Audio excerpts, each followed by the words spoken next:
క్రీస్తు నామములో మీ అందరికీ శుభములు, వందనములు తెలియజేస్తున్నానండి. ప్రియమైనటువంటి సోదరి సహోదరులారా, ఈ సమయంలో మనము పరిశుద్ధ గ్రంథంలో నుంచి మరొక అమూల్యమైనటువంటి సబ్జెక్టు తెలుసుకొని ఆత్మీయంగా బలపడదాం. ఈ సమయంలో మనము తెలుసుకున్నటువంటి అంశము, మనము ఎందుకు పిలువబడితిమి. మన సబ్జెక్ట్ అండి, మనము ఎందుకు పిలువబడితిమి. ప్రియమైనటువంటి సోదరి సహోదరులారా, ఇది ఒక అద్భుతమైనటువంటి సబ్జెక్టు కనుక బహు జాగ్రత్తగా ప్రారంభం నుంచి ముగింపు వరకు విని ఆ వాస్తవాలు గ్రహించి పిలువబడినటువంటి దాని ప్రకారంగా ఈ లోకంలో జీవించాలని ప్రేమపూర్వకంగా ఒక సహోదరుడిగా మీకు నేను తెలియజేస్తున్నాను. ఓకే, మనము ఎందుకు పిలువబడితిమి సబ్జెక్టు. అసలు పిలిచింది ఎవరు మనల్ని? ఎక్కడికి పిలిచారు? ఏంటి విషయాలు ఆలోచిద్దాం. ఇంతకు మనల్ని పిలిచింది ఎవరు? ఓకేనండి, ఆ విషయాన్ని మనం తెలుసుకుందాం. ఈ విషయం మనకు అర్థం కావాలంటే అపోస్తులైనటువంటి పౌలు గారు కొరింథీయులకు రాసిన మొదటి పత్రిక 1వ అధ్యాయము 9లో ఏమంటున్నాడో నేను చదువుతున్నాను, జాగ్రత్తగా వినండి. మన ప్రభువైన యేసుక్రీస్తు అను తన కుమారుని సహవాసమునకు మిమ్మును పిలిచిన దేవుడు నమ్మదగినటువంటి వాడు. ఓకేనండి, మనల్ని పిలిచింది ఎవరట? దేవుడు, తండ్రి అనుకుడు దేవుడు మనల్ని పిలిచాడు. ఎక్కడికి పిలిచాడు? తన యుద్ధకు పిలిచాడు, ఆత్మ సంబంధంగా. కాబట్టి మనం ఎందుకు పిలువబడితిమి అనేటువంటి విషయాన్ని మనం బాగా జాగ్రత్తగా మనం ఆలోచించాలి. పిలువబడ్డాము, కన్ఫర్మ్. పిలిచింది తండ్రి అయినటువంటి దేవుడు. ఇప్పుడు మనం ఆలోచిద్దాము, ఎందుకు పిలువబడ్డాము. ఓకేనండి, మనందరికీ తెలుసు తండ్రి అయినటువంటి దేవుడు మరి ఆది కాండములో విశ్వాసాలకు తండ్రి అయినటువంటి అబ్రహామును పిలుచుకున్నాడు కల్దీయుల దేశం నుంచి. ఎందుకు పిలుచుకున్నాడు? అతడు దేవుడి దగ్గరికి రావటంలో దేవుడి యొక్క ఉద్దేశం ఏంటిది? ఏ పర్పస్తో పిలుచుకున్నాడు మనందరికీ తెలుసు. సో పిలుచుకున్నటువంటి పిలుపుకు తగ్గట్టుగా అబ్రహాము జీవించాడు. ఆది కాండం 12వ అధ్యాయం కానీ మనం చదువుకుంటే ఈ ఇన్ఫర్మేషన్ మొత్తం మనకు తెలుస్తుంది. అలాగే ప్రియులారా, దేవుని యొక్క అనాదికాల సంకల్పం ప్రకారంగా ఇశ్రాయేలును కూడా పిలుచుకున్నాడు.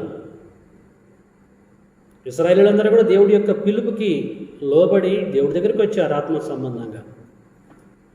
ఇశ్రాయేలులు దేవుడి యొక్క పిలుపు తగ్గట్టుగా ఎలాగ జీవించారో మనకు తెలుసు. అలాగే మనం ఆలోచిస్తే నూతన నిబంధన గ్రంథంలో యేసుక్రీస్తుల వారి ద్వారా ఈ 12 మంది శిష్యులు పిలువబడ్డారు. పిలుపును అందుకొని ఇచ్చినటువంటి వారు ఎలాగ బ్రతికారో మనకు తెలుసు. ఆ తర్వాత అన్యులుగా ఉన్నటువంటి మనల్ని తండ్రైన దేవుడు పిలుచుకున్నాడు తన యుద్ధకు. సో అన్యులుగా ఉన్నటువంటి మనల్ని పిలుచుకున్నాడు. దేవుని మహాకృపను బట్టి ఈరోజు మనం క్రైస్తవులమయ్యాము. క్రీస్తు సంఘంలో సభ్యురాలుగా ఉంటున్నాం మనం. అయితే దేవుడి యొద్దకు దేవుని పిలుపు అందుకొని వచ్చినటువంటి మనము అసలు ఆయన ఎందుకు మనల్ని పిలుచుకున్నాడు అనేటువంటి విషయాన్ని మనము బహు జాగ్రత్తగా గ్రహించాలని ప్రేమపూర్వకంగా మీ అందరికి నేను తెలియజేస్తున్నాను. మనం ఎందుకు పిలువబడ్డాము? What is the reason? ఏ కారణమును బట్టి పిలువబడ్డాము? దేవుడు నన్ను పిలుచుకున్నాడండి, మమ్మల్ని పిలుచుకున్నాడండి, మేము వచ్చామండి అని చెప్పుకుంటున్నాం. ఓకే, నిన్ను ఎందుకు పిలిచాడో, నన్ను ఎందుకు పిలిచాడో, మనల్ని ఎందుకు పిలిచాడో ఆ పర్పస్ ఏంటో తెలుసుకోకుండా పిలువబడ్డం అని చెప్పుకోవటం ఎంతవరకు కరెక్ట్ అండి? కాబట్టి ప్రేమైనటువంటి వారులారా, తండ్రి దేవుడు మనల్ని ఎందుకు పిలుచుకున్నాడు అన్నటువంటి ఇన్ఫర్మేషన్ని ఈ సమయంలో మనము గ్రంథముల నుంచి మనము తెలుసుకుందాము. అఫ్కోర్స్ కొన్ని విషయాలు మనకు తెలుసు, నేను కాదంటలేదు. ఇంకా మరికొన్ని విషయాలు మనం తెలుసుకొని ఆత్మీయంగా మనం ఎదుగుదాం, మన పిలుపు తగ్గట్టుగా మనము బ్రతుకుదాం. ఓకే, ఏమాత్రం కూడా ఆలస్యం చేయకుండా ప్రియులారా, నేను బైబిల్లోనికి వెళ్ళి దేవుడు రాయించినటువంటి విషయాలు మీతో పంచుకోవాలని ఆశపడుతుండగా జాగ్రత్తగా మీరు వినాలని, గ్రహించాలని ప్రేమతో కోరుతున్నాను. ప్రతి లేఖనాన్ని నేను డీప్గా ఎక్స్ప్లెయిన్ చేయటం లేదు, ఇక్కడ జస్ట్ ఓవరాల్గా టచ్ చేసుకుంటూ వెళ్తున్నాను. మీరు రాసుకోండి, మళ్ళీ మీరు స్టడీ చేసి వాస్తవాలు గ్రహించాలని ప్రేమతో మీ అందరికి నేను తెలియజేస్తున్నాను. మనం ఎందుకు పిలువబడ్డాము, రైట్? దీనిని గూర్చి మరి పేతురు గారు పత్రిక రాస్తూ ఏమని సెలవిస్తున్నాడు, తండ్రి దేవుడు ఎందుకు పిలుచుకున్నాడు అనే ఇన్ఫర్మేషన్ ఎలాగ తెలియజేస్తున్నాడు మనం చూసుకుందామండి. పేతురు రాసిన మొదటి పత్రిక 2వ అధ్యాయము 9వ వచనం నేను చదువుతున్నాను, జాగ్రత్తగా మీరు వినండి, గ్రహించండి. అయితే మీరు చీకటిలో నుండి ఆశ్చర్యకరమైన తన వెలుగులోనికి మిమ్మును పిలిచిన వాని గుణాతిశయములను ప్రసురము చేయు నిమిత్తము ఏర్పరచబడిన వంశమును, రాజులైన యాజక సమూహమును, పరిశుద్ధ జనమును, దేవుని సొత్తైనటువంటి ప్రజలనై ఉన్నారు. మన ప్రశ్నకి ప్రియులరా ఇక్కడ సమాధానాన్ని మనం పొందుకోగలిగాం. ఇక్కడ పేతురు గారు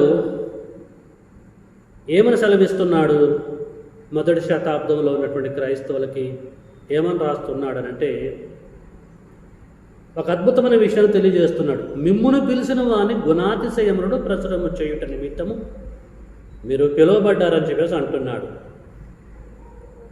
దేవుడైన యెహోవా మనల్ని, మొదటి శతాబ్దం క్రైస్తవుల్ని, అన్యులుగా ఉన్నటువంటి మనల్ని ఎందుకు పిలిచాడు అంటే దేవుని యొక్క గుణ అతిశయములను ప్రచురము చేయాలి, ఆయన క్యారెక్టర్ని ప్రజల మధ్యలో వ్యాపింప చేయాలి. దేవుని యొక్క గుణము, ఆయన లక్షణాలు ఉన్నాయి, మనందరికీ తెలుసు ఆయన ఎలాంటి వాడు. అవన్నీ కూడా మనము స్ప్రెడ్ చేయాలట మన జీవిత కాలంలో, మనం చనిపోయేంతవరకు. దేవుడు మనల్ని పిలుచుకున్నటువంటి ఉద్దేశం ఇదండి. గుణాతిశయములను ప్రచురము చేయుట నిమిత్తమై దేవుడు మనల్ని పిలుచుకున్నాడు. ఇది మన పని. ఆయన గుణాతిశయములను ప్రచురం చేస్తున్నామా మనము అనేది మనం ఆలోచించాలి. పిలుపుకు తగ్గట్టుగా మనం బ్రతుకుతున్నామా?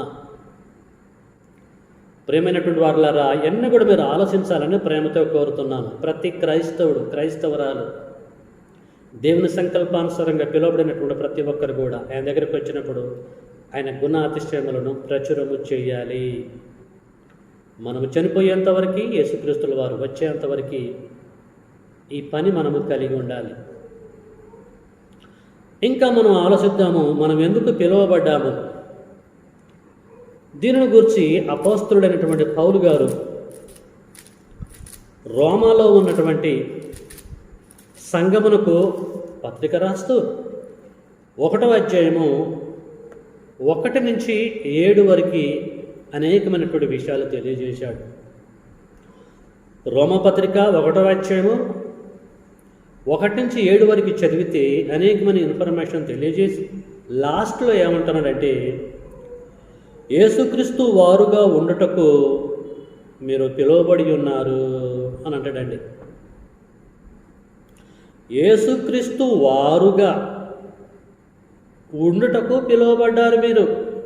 రోమలో ఉన్నటువంటి సంగమా, మీరు ఎందుకు పిలువబడ్డారంటే, దేవుడి దగ్గరికి ఎందుకు వచ్చారంటే యేసుక్రీస్తు వారుగా,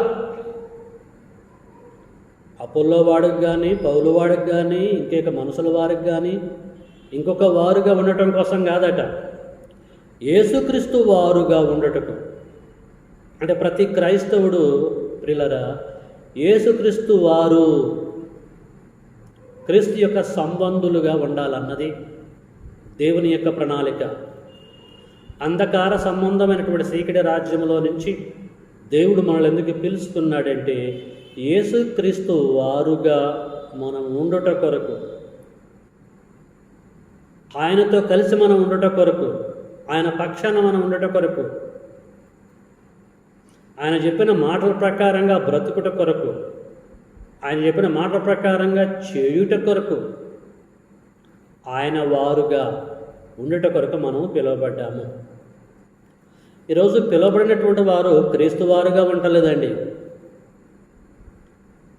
మరి ఎవరు వారుగా ఉంటారు? దెయ్యపు వారుగా ఉంటున్నారు, లోక సంబంధపు వారుగా ఉంటున్నారు, మరి ఫలానా గ్రూప్ వారుగా ఉంటున్నారు, రకరకాల గ్రూపుల వారుగా ఉంటున్నారు. మొదటి శతాబ్దంలో అదే కదండి సమస్య. కొరింథీ మొదటి పత్రికలో పౌలు వారని, అప్పుల వారని, ఇంకా కేపా వారని రకరకాలుగా ఉన్నారట. పౌలు అంటాడు, నేను మీ కొరకు సిలువ వేయబడ్డానా? ఏమైనా రక్తాన్ని చిందించాను నేను? అసలు పౌలు ఎవడు, అప్పుల్లో ఎవడు, కేపా ఎవడు? వీఆర్ నథింగ్ అని చెప్పేసి అన్నారు. కాబట్టి ప్రియులారా, ప్రతి పరిశుద్ధుడు, ప్రతి క్రైస్తవుడు క్రీస్తు సంఘంలో సభ్యులుగా ఉన్న ప్రతి ఒక్కరు కూడా క్రీస్తు వారుగా ఉండటకు పిలువబడ్డారు. ఇది ఎప్పుడు కూడా మనం మర్చిపోద్దండి. మనము క్రీస్తు వారము, క్రీస్తు దేవుడు వారు. ఇది అద్భుతమైన ప్రణాళిక, ఒక సీక్వెన్స్ బైబిల్లో ఉంది. కాబట్టి మనము క్రీస్తు వారుగా ఉండటకు పిలువబడ్డామని చెప్పేసి ఈ అద్భుతమైనటువంటి ఇన్ఫర్మేషన్ని రోమాలో ఉన్నటువంటి మరి సంఘమునికి తెలియజేస్తున్నాడు. అంటే తెలియజేస్తున్నట్టే ఈ సంఘంలో ఉన్నటువంటి వారు క్రీస్తు వారుగా ఉండటం లేదు అని అర్థమైపోతుంది మనకి. అందుకొరకే కదా ఈ ప్రస్తావన తీసుకురావాల్సిన పరిస్థితి ఏర్పడుతుంది పౌలు గారికి. గ్రూపిజం ఉన్నది అక్కడ, మనుషుల వారుగా ఉంటున్నారు. అది కరెక్ట్ కాదని చెప్పేసి ఇక్కడ పౌలు గారు పత్రిక రాస్తూ వారిని ఖండిస్తూ ఉంటున్నాడు. కాబట్టి క్రీస్తు వారుగా ఉండట కొరకు మనం పిలువబడ్డామని చెప్పేసి మనము అర్థం చేసుకోవాలి. ఇంకా ప్రియులారా, మనం ఆలోచిస్తే మరి ఇదే కొరింథీయులకు రాసిన మొదటి పత్రిక ఆల్రెడీ ముందు చదువుకున్నాం మనము. మొదటి అధ్యాయము 9లో మనం ఆలోచిస్తే, తన కుమారుని సహవాసమునకు మిమ్మును పిలిచిన దేవుడు మనల్ని ఎందుకు పిలిచిండట? కుమారుడితో సహవాసం చేయట కొరకు. ఇంతకుముందు మనం ఏమనుకున్నామండి? క్రీస్తు వారుగా ఉండట కొరకు అన్నాడు పౌలు గారు రోమీయులకు పత్రిక రాస్తూ. కానీ ఇక్కడే ఉంటుందంటే, యేసుక్రీస్తు అని తన కుమారునితో సహవాసమునకు మిమ్మల్ని పిలిచిన దేవుడు పిలిస్తే మనం వచ్చాము. వచ్చి మనం ఎవరితో సహవాసం చేయాలంటే, మన ఫెలోషిప్ ఎవరితో అంటే క్రీస్తుతోటి. ప్రతి పరిశుద్ధుడు, క్రీస్తు సంఘంలో ఉన్న ప్రతి స్త్రీ, ప్రతి పురుషుడు, ప్రతి ఒక్కరండి చనిపోయేంత వరకు క్రీస్తుతో సహవాసము కలిగి ఉండాలి. ఎందుకు?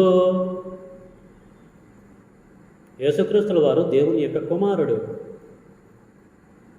ఆయనతో మనం సహవాసం చేస్తే మనకేంటి బెనిఫిట్ అని మీకు ఒక డౌట్ రావచ్చు. కానీ యేసుక్రీస్తు వారు అన్నారు, నేనే మార్గమును, నేనే సత్యమును, నేనే జీవమును, నేనే మార్గమును. పరలోకం వెళ్ళాలంటే నా ద్వారానే రావాలని చెప్పేసి అన్నాడు కదా యోహాను సువార్తలో. మనంతట మనము పరలోకం వెళ్ళడానికి కుదరదు. మార్గము, సత్యము, జీవము సమస్తము యేసుక్రీస్తుల వారే. ఆయనతో సహవాసం చేస్తే ప్రియులారా, ఆయన రెండవ రాకడలో మనలందరినీ కూడా ఆయన తీసుకెళ్ళి పరలోకంలో తండ్రి దేవుడికి అప్పచెప్తాడు. పరలోకంలో మనం ఉంటాము. యుగ యుగాలు మనము జీవించేటువంటి అవకాశం మెండుగా ఉంటుంది. ఇగో యేసుతో మనం సహవాసం చేస్తే ఇలాంటి బెనిఫిట్స్ అండి, ఇవే కాదు చాలా ఉన్నాయండి. కాబట్టి ప్రియులారా, మనం యేసుతో సహవాసం చేస్తే కాలాన్ని బట్టి ఫలిస్తాం. నేను నిజమైన ద్రాక్షవల్లిని, తీగల మీరు నన్ను అంటు పెట్టుకొని ఉంటేనే మీరు ఫలిస్తారని చెప్పేసి అంటాడు. చాలా బెనిఫిట్స్ ఉన్నాయండి.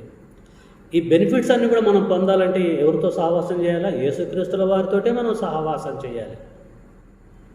అన్యులతో సహవాసం చేయటం, దుష్టులతో సహవాసం చేయటం, దుర్మార్గులతో సహవాసం చేయటం, పాపులతో సహవాసం చేయటం మనకది తగదు. తన కుమారుడితోటి మాత్రమే సహవాసం చేయాలన్న సదుద్దేశంతో మహోన్నతుడైన తండ్రి అద్భుతమైనటువంటి ప్రణాళిక మన విషయంలో కలిగి ఉండి మనల్ని పిలుచుకున్నట్లుగా గ్రంథములో దేవుని యొక్క దాసులు తెలియజేస్తున్న విధానాన్ని బట్టి మనకి అర్థమవుతూ ఉంటుంది. ఇంకా మనం ఆలోచిస్తే అదే పౌలు గారు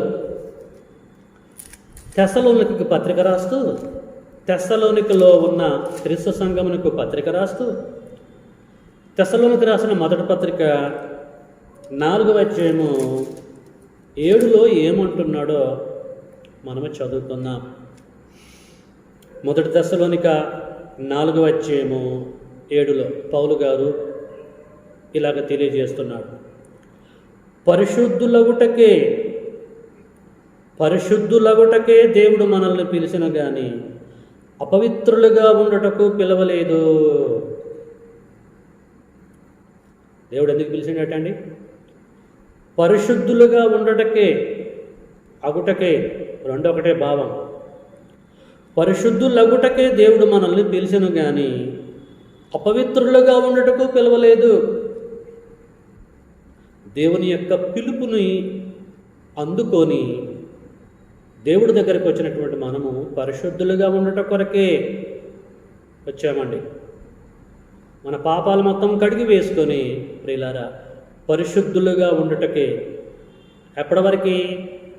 ఈ లోకంలో మనం చనిపోయేంతవరకైనా, యేసుక్రీస్తు వారు వచ్చేంతవరకైనా మనము పరిశుద్ధులుగానే ఉండాలి. అంతేగాని పాపులుగా మాత్రం ఎట్టి పరిస్థితుల్లో ఉండొద్దు. అంతే కదండి. అపవిత్రులుగా ఉండటకు పిలువబడలేదు. ఈరోజు ప్రియులారా దేవుడి దగ్గరికి వచ్చినటువంటి వారు లేక క్రీస్తు దగ్గరికి వచ్చినటువంటి వారు అపవిత్రులుగా ఉండటానికి ప్రయత్నాలు చేస్తున్నారు. ఎన్నిసార్లు చెప్పినా వారు బుద్ధి మారటం లేదు. ఏదో రకమైనటువంటి వక్రమైనటువంటి మార్గంలో ప్రయాణం చేస్తున్నారు. పాప మార్గంలో జీవిస్తూ ఉంటున్నారు. ఆజ్ఞలను అతిక్రమించుకుంటూ బ్రతుకుతూ ఉంటున్నారు. ఎందుకొరక? తండ్రైన దేవుడు నిన్ను పిలిచింది, నన్ను పిలిచింది, మనల్ని పిలిచింది పవిత్రులుగా ఉండట కొరకే. ఎప్పటి వరకు? నువ్వు చచ్చేంత వరకు ఉండాల్సిందే. నేను చచ్చేంత వరకు ఉండాల్సిందే. అంతే. మన ముందు మనం పాపము చేయడానికి అవకాశాలు ఉన్నా పాపము చేయకుండా మనం ఉండాలి. ఈజిప్ట్ దేశంలో యోసేపు ఎలాగున్నాడండి? అలాగే మనం ఉండాలి. తప్పు చెయ్యటానికి అవకాశం ఉన్నా తప్పు చెయ్యకుండా ఉండేటువంటి వారిగా మనం ఉండటం కొరకు కృపగల తండ్రి మనల్ని పిలిచాడండి. ఇది అండి మన పట్ల దేవుడికి ఉన్నటువంటి ప్రణాళిక. పరిశుద్ధులగుటకే దేవుడు మనల్ని పిలిచను కానీ అపవిత్రులగుట మనం పిలువబడలేదు అని అంటాడు. చూశారండి? మనం ఎందుకు పిలువబడితేమి అనేటువంటి ప్రశ్నను మన మనసులో పెట్టుకొని మనం పరిశీలిస్తుంటే ఎందుకు పిలువబడ్డామో అనేక రకాలైనటువంటి కోణంలో మనము దేవుడి జ్ఞానాన్ని మనము తెలుసుకుంటూ ఆత్మీయంగా ఎదుగుతూ ఉంటున్నాం. ఇంకా ప్రియులారా మనం ఆలోచిస్తే గలతీ పట్టణంలో ఉన్నటువంటి సంఘమును కూడా పౌలు గారు పత్రిక రాస్తూ 5వ అధ్యాయము 13లో ఏమంటుండో మనము చదువుకుందామండి. గలతీ పత్రిక 5వ అధ్యాయము 13లో అనేకమైనటువంటి విషయాలు తెలియజేసి 5వ అధ్యాయంలో 13కి వచ్చేసరికి ఏమంటుండో మనము చదువుకుందాం. సహోదరులారా, మీరు స్వతంత్రులుగా ఉండుటకు పిలువబడితిరి. అయితే ఒక మాట, ఆ స్వాతంత్ర్యమును శరీర క్రియలకు హేతువు చేసుకొనక ప్రేమ కలిగిన వారై ఒకరినొకడు దాసులై ఉండిడి. చక్కని ఇన్ఫర్మేషన్ అండి. మీరు స్వతంత్రులుగా ఉండటకు పిలువబడితిరి తండ్రి అయినటువంటి దేవుడి ద్వారా. దేవుడి దగ్గరికి దేవుడు మనల్ని పిలిచాడండి. ఎందుకు పిలిచాడు? స్వతంత్రులుగా మనం ఉండాలి, స్వతంత్రులుగా ఆలోచించాలి. మంచేందో చెడేందో తండ్రిని దేవుడు తెలియచేశాడు. మనము గ్రహించాం. గ్రహించినటువంటి మనము స్వతంత్రులుగా ఉండాలి. దేవుడు ఎప్పుడు కూడానండి ఖండితంగా నువ్వు ఇది చేయొద్దు, ఇది చెయ్యాలని చెప్పేసి అనడండి. నువ్వు స్వతంత్రుడివి, నేను అలాగే పుట్టించాను కాబట్టి నీకు నేను స్వేచ్ఛ ఇస్తాను, నువ్వు ఆలోచించు, మంచి ఏందో చెడు ఏందో నువ్వు గ్రహించు. అయితే ఒకటి, ఇది చేస్తే చెడు, ఇది చేస్తే మంచి అని దేవుడు ఆల్రెడీ చెప్పేశాడు. కాబట్టి ఏది మనం చేయాలన్నా కూడా ప్రియులారా ఆలోచించి మనం చేయాలి. ఆ స్వాతంత్రపు హక్కు దేవుడు మనకి ఇచ్చాడు. అంతేగాని ఖచ్చితంగా మీరు ఇలాగే ఉండాలి, ఖచ్చితంగా మీరు అలాగే ఉండాలని చెప్పేసి అనలేదండి. చూడు దేవుడు ఎంత ప్రేమ మేడం, మీరు ఒకసారి అర్థం చేసుకోండి అండి. స్వతంత్రులుగా ఉండుటకు మనం పిలువబడ్డాం. అయితే ఇక్కడ ఏమంటున్నాడు పౌలు గారు, అయితే ఒక మాట, ఆ స్వాతంత్రమును శరీర క్రియలు ఏదో చేసుకొనక ప్రేమ కలిగిన వారై ఒకరినప్పుడు దాసులో ఉండడి. ఆ స్వాతంత్ర్యమును దుర్వినియోగం చేసుకోవద్దు. నువ్వు స్వతంత్రం ఉండడానికి దేవుడు పిలిచాడు. నా ఇష్టం లేదు, నేను ఏదైనా చేసుకుంటాను, ఎలాగైనా మాట్లాడతాను, ఎవరు నాకు చెప్పాల్సిన అవసరం లేదు అనుకుంటే దట్స్ అప్ టు యూ. దాని తగినటువంటి ఫలాన్ని నువ్వు పొందుతావు అని చెప్పేసి ఇక్కడ పౌలు గారు గలతీలో ఉన్నటువంటి సంఘమునకు తెలియజేస్తున్నాడు. కాబట్టి ప్రియులారా, మనం ఎందుకు పిలువబడ్డాము అని మనం ఆలోచిస్తే ఇక్కడ పౌలు గారు అంటాడు, స్వతంత్రులుగా ఉండటకు మనం పిలువబడ్డామని చెప్పేసి మరొక కోణంలో దేవుడి యొక్క జ్ఞానాన్ని మనము తెలుసుకోగలిగాం. ఇంకా మనం ఆలోచిస్తే పౌలు గారు తిమోతికి పత్రిక రాస్తూ, తన ఆత్మీయ కుమారుడైనటువంటి తిమోతికి పత్రిక రాస్తూ మొదటి పత్రికలో ఏం చెప్పాడో మనము అక్కడికి వెళ్దామండి. అపోస్తలుడైన పౌలు గారు తిమోతికి రాసిన మొదటి పత్రిక 6వ అధ్యాయము 12లో ఏమంటున్నాడో మనం చూసుకుందామండి. 6:12 నేను చదువుతున్నాను, జాగ్రత్తగా మీరు వినండి. విశ్వాస సంబంధమైన మంచి పోరాడము, నిత్య జీవమును చేపట్టము, దానిని పొందుటకు నువ్వు పిలువబడితివి అని చెప్పేసి అంటున్నాడండి. ఎంత చక్కని మాట అండి. నిత్య జీవం పొందుటకు నా కుమారుడా తిమోతి నువ్వు పిలువబడ్డావయ్యా. నిత్య జీవమును చేపట్టుము, దానిని పొందుటకు నువ్వు పిలువబడుతుంది. అంటే నిత్య జీవము పొందుట కొరకు, నువ్వు నిత్యము జీవించుట కొరకు కృపగలిగిన తండ్రి నిన్ను పిలిచాడు. నా కుమారుడా తిమోతి అని చెప్పేసి తిమోతికి పత్రిక రాస్తూ ఉంటున్నాడు. తండ్రి అయిన దేవుడు ఒక తిమోతికి మాత్రమే నిత్య జీవము ఇవ్వటం కొరకు పిలిచాడండి. మనమందరము కూడా ప్రియులారా ఆయన పిలుపుకు లోబడి వచ్చాం. మనము ఎందుకు మనల్ని పిలిచాడంటే మనందరూ కూడా నిత్య జీవం ఇవ్వటం కొరకు, నిత్యము జీవించటం కొరకు. ఈ లోకములో జీవించటం కొరకు కాదండి. 60-70 సంవత్సరాలు, 100 సంవత్సరాలు, ఈ కాలంలోనే ఇంతకాలం వరకు జీవించటం కొరకు కాదండి. నిత్య జీవము ఎల్లప్పుడూ కూడా మనం జీవించటం కొరకు మన పట్ల ఆయన ఒక సంకల్పాన్ని కలిగి ఉండి ప్రియులారా అంధకార సంబంధమైన చీకటి రాజ్యం నుంచి మనల్ని పిలుచుకున్నాడు. పర్పస్ ఏంటంటే మనము నిత్య జీవం పొందాలి. ఈ అద్భుతమైనటువంటి ప్రణాళికను పక్కకు పెట్టి చాలామంది నిత్య జీవము మాకు దక్కకపోయినా పర్లేదు కానీ మాకు నిత్య నరకము ఉంటే చాలని చెప్పేసి ఈ లోకంలో బ్రతుకుతున్నప్పుడు చెయ్యరాని కార్యాలు, చెయ్యరాని పనులు చేసుకుంటూ బ్రతుకుతూ ఉంటున్నారు. నిత్య నరకంలోకైనా వెళ్ళటానికి సిద్ధపడుతున్నారు. కానీ దేవుని యొక్క ప్రణాళికని అర్థం చేసుకోవటలేదు. మహోన్నతుడైనటువంటి దేవుడు నన్ను ఎందుకు పిలిచాడంటే నిత్య జీవం ఇవ్వడానికి, పరలోకములో నేను సదాకాలం ఉండట కొరకు నన్ను పిలుచుకున్నాడని ఏ ఒక్కరు కూడా ఆలోచించలేదండి. ఆత్మజ్ఞానాన్ని గ్రహించలేకపోతున్నారు. ఆత్మ సంగములతో చెప్పుతున్న మాట చెవి కలిగినటువంటి వాడు ఎవడు కూడా వినటలేదండి. నిత్య నరకంలోకి పోయే విధంగా ప్రయత్నాలు చేస్తున్నారు. అలాగే బ్రతుకుతూ ఉంటున్నారు. నా ప్రాణముతో ప్రాణమా తిను, తాగు, సుఖించు, ఎంజాయ్. ఏమండి, పిలువబడినటువంటి మనము ఎంజాయ్ చేయడం కొరికనండి దేవుడు మనల్ని పిలుచుకుంది. నో, ఇక్కడ కష్టపడాలి, పరలోకంలో సుఖపడాలి, నిత్య జీవం మనం పొందాలి.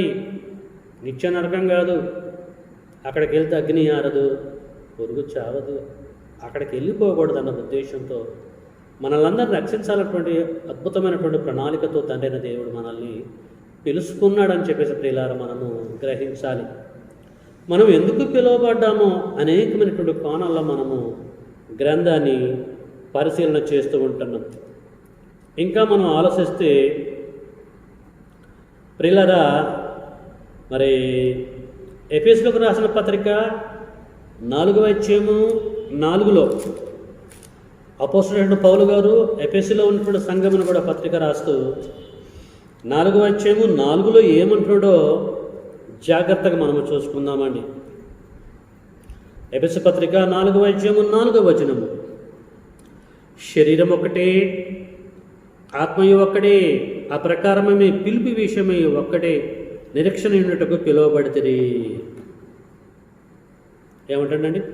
మీ పిలుపు విషయమై ఒక్కటే నిరీక్షణ ఎందుటకు పిలువబడుతుంది. ఒక్క నిరీక్షణ యందు మనం ఉండట కొరకు పిలువబడ్డాం. ఒకే ఒక నిరీక్షణ, 2-3 నిరీక్షణలు కాదండి, ఒకే ఒక నిరీక్షణ. ఏంటా నిరీక్షణ? యేసుక్రీస్తు వారు వస్తాడు, ఖచ్చితంగా మమ్మల్ని పరలోకాన్ని తీసుకెళ్తాడు, పరలోకంలో మేము ఉంటామన్నటువంటి నిరీక్షణ మనము కలిగి ఉండాలట. దాన్ని మనం నిరీక్షించుట కొరకు, ఎదురు చూడట కొరకు కృపగలిగిన తండ్రి మనల్ని పిలుచుకున్నాడట. ఎంత చక్కని మాట అండి, ఎంత అద్భుతంగా మాట్లాడుతున్నాండి. ఒక్కటే నిరీక్షణ ఎందుండుటకు పిలువబడుతుంది. ఒక్క నిరీక్షణ ఎందే 2-3 విశ్వాసాలు కాదండి. ఒకే విశ్వాసం యందు మనము జీవించాలని, ఒకే నిరీక్షణ యందు మనం బ్రతకాలని ఆ ఉద్దేశంతో మహోన్నతుడు దేవుడు మనల్ని పిలుచుకున్నట్టుగా మరొక కోణంలో మనము తెలుసుకున్నాం. ఇంకా ప్రియులారా, మనం ఆలోచిస్తే పేతురు గారు ఇంకా అనేకమైన విషయాలు ఉన్నాయండి. నేను షార్ట్ చేసి మాట్లాడుతూ ఉంటున్నాను. ఉన్న కొద్ది సమయంలో కొంచెం ఎక్కువ ఇన్ఫర్మేషన్ మనం పొందాలన్న ఉద్దేశంతో కొన్ని లేఖనాలన్నీ నేను సైడ్ చేస్తున్నాను. దయచేసి మీరు అర్థం చేసుకోండి. పేతురు గారు పత్రిక రాస్తూ ఏమని తెలియజేస్తుండో మనం చూద్దామండి. పేతురు రాసిన మొదటి పత్రికలోకి మనం వెళ్దామండి. అపోస్తలుడైన పేతురు గారు రాసినటువంటి మొదటి పత్రిక 2వ అధ్యాయంలో పిలుపును గూర్చి ఏమంటాడో చూద్దాం. మొదటి పేతురు 2వ అధ్యాయము 20వ వచనం నేను చదువుతున్నాను, జాగ్రత్తగా వినండి. తప్పిదమునకు దెబ్బలు తిరిగినప్పుడు మీరు సహించిన ఎడల మీకేమి ఘనము? మేలు చేసి బాధపడినప్పుడు మీరు సహించిన ఎడల, మేలు చేసి బాధపడినప్పుడు మీరు సహించిన ఎడల అది దేవునికి హితమగును, ఇందుకు మీరు పిలువబడ్డారు. ఎంత చక్కని మాట అండి, ఎంత చక్కని. మేలు చేసి బాధపడ్డప్పుడు మీరు సహించాలి. మీరు సహిస్తే అది దేవునికి హితమగును. ఈ లోకంలో నువ్వు మంచిగా ప్రవర్తిస్తున్నావు అనుకో, ఈ లోకంలో నువ్వు మేలు చేస్తున్నావు అనుకో, దేవుడి పక్షాన దేవుడి యొక్క సంకల్పానుసారంగా బ్రతుకుతున్నావు అనుకో, అప్పుడు నీ కష్టాలు వచ్చినప్పుడు, ఇరుకులు ఇబ్బందులు వచ్చినప్పుడు వాటిని ఎదుర్కొంటూ నువ్వు బ్రతుకుతున్నావు అనుకో, సహిస్తున్నావు అనుకో, అది దేవుడికి ఇష్టమైనటువంటి కార్యం.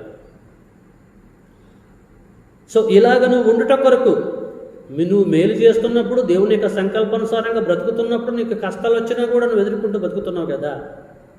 ఇగో ఇలాగ బ్రతకాలన్న ఉద్దేశంతో తండ్రైన దేవుడు నిన్ను నన్ను పిలుచుకున్నాడండి. మరొకసారి చదవన ఈ మాటని, ఎంత బాగుంటుందండి. 19వ వచనం, తప్పిదమునకు దెబ్బలు తిరిగినప్పుడు మీరు సహించిన ఎడల మీకేమి ఫలము? మేలు చేసి బాధపడినప్పుడు మీరు సహించిన ఎడల అది దేవునికి హితమగును, ఇందుకు మీరు పిలువబడ్డారు.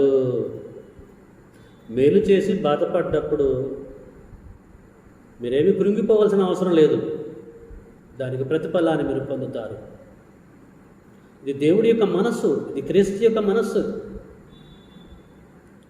కాబట్టి క్రీస్తు కొరకు నువ్వు కష్టపడుతున్నప్పుడు, దేవుడి కొరకు కష్టపడుతున్నప్పుడు పిల్లారా, నీకు బాధలు వచ్చినప్పుడు నువ్వు సహిస్తే నువ్వు ధన్యుడు అని చెప్పేసి అంటున్నాడు. సో ఇందు నిమిత్తమే నువ్వు పిలువబడ్డావని చెప్పేసి, మీరు పిలువబడ్డారని చెప్పేసి పేతురు గారు మరి తన మొదటి పత్రిక రాయవలసిన పరిస్థితి ఏర్పడ్డది ప్రియులారా. ఇంకా మనం ఆలోచిస్తే మరికొన్ని విషయాలు కూడా మనం ఈ సమయంలో తెలుసుకుందామండి. 21వ వచనంలో ఇంకేమంటాడంటే, 21లో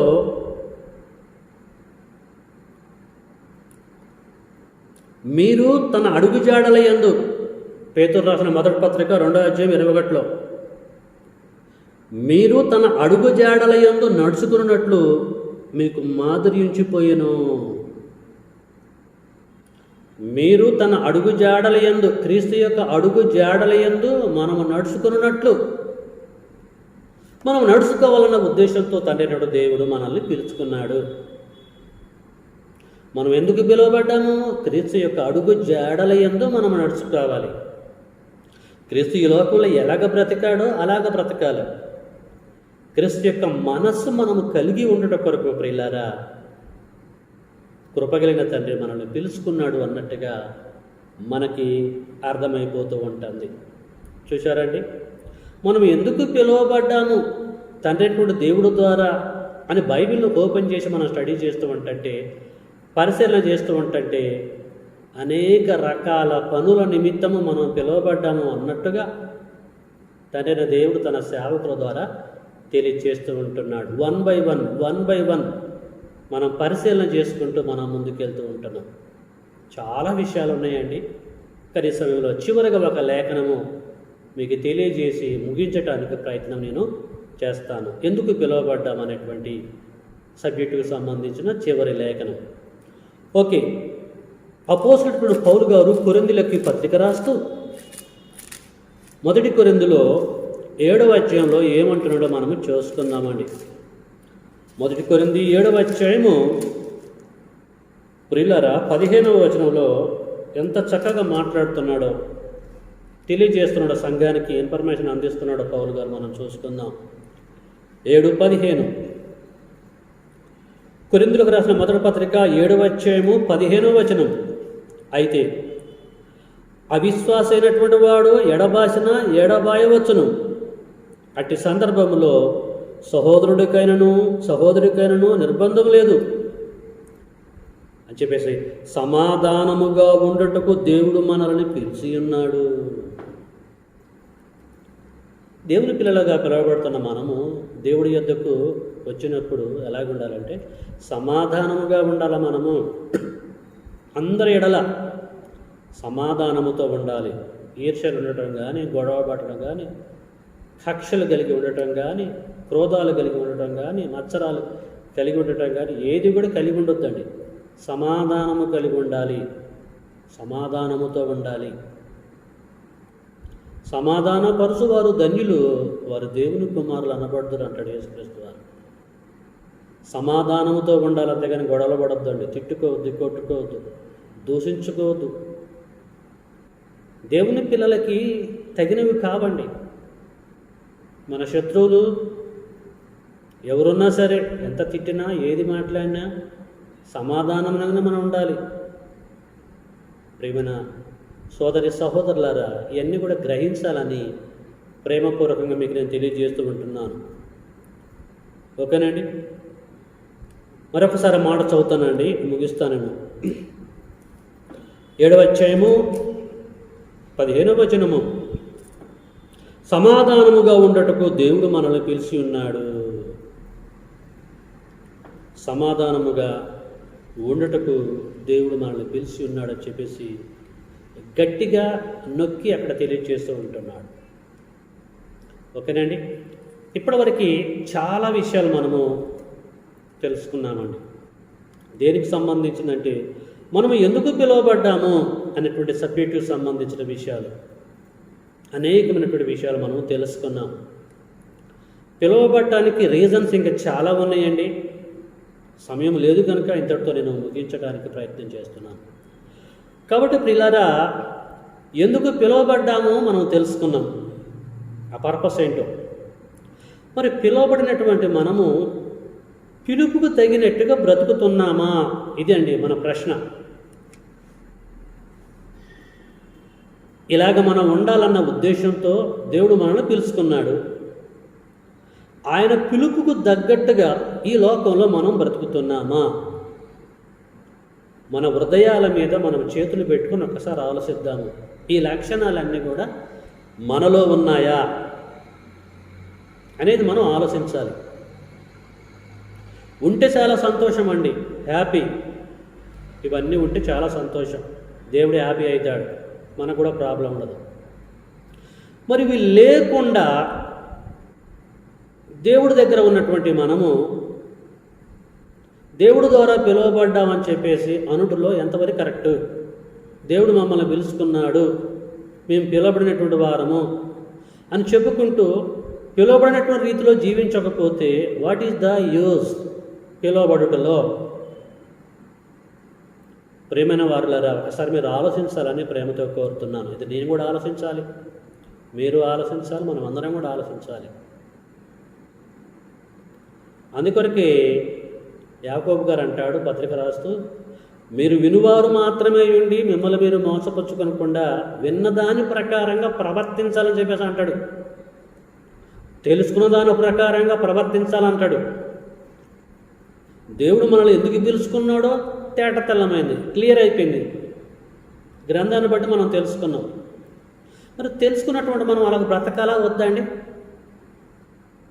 అందుకొరకే పౌలు గారు కొరింథీయులకు పత్రిక రాస్తూ, మీరు విశ్వాసము గలవారై ఉన్నారో లేదో మిమ్ముని మీరే పరీక్షించుకోండి అని చెప్పేసి అంటాడు.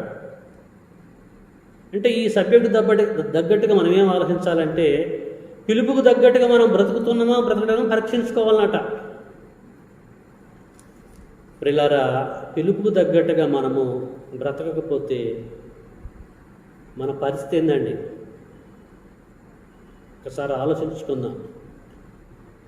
దేవుని యొక్క ప్రణాళికతో ఎన్నో ఆశలు పెట్టుకొని దేవుడు మనం నశించిపోకూడదని సువార్త ద్వారా మనల్ని పిలుచుకున్నాడు కదా, ఆశలు పెట్టుకున్నాడు కదా. పిలుపుకు తగ్గట్టుగా బ్రతకపోతే ఎలాగండి? ఇలాగే మన జీవితాన్ని మనం కొనసాగించుకొని ఏమాత్రం కూడా మారు మనసు పొందకుండా బ్రతికితే నిత్య జీవం మనం పొందాం, నిత్య నరకం పొందుతామండి. అక్కడ అగ్ని ఆరదు, పురుగు చావదు. కాబట్టి పిలుపుకు తగ్గట్టుగా మనం అందరం కూడా బ్రతుకుదాం, దేవుడి యొక్క ఇష్టాన్ని మనము నెరవేర్దాం. ఓకేనండి, మీతో పంచుకోవాలంటే చాలా విషయాలు ఉన్నాయి, సమయం లేదు కనుక ప్రియులారా నేను ముగిస్తున్నాను. చక్కగా ఓపికతో మీరు వాక్యం విన్నందుకు మీ అందరికీ వందనాలు తెలియజేస్తూ ముగిస్తున్నాను. తండ్రి చిత్తమైతే మరొక సబ్జెక్టుతో మీ ముందుకు నేను వస్తాను. అందరికీ వందనాలు.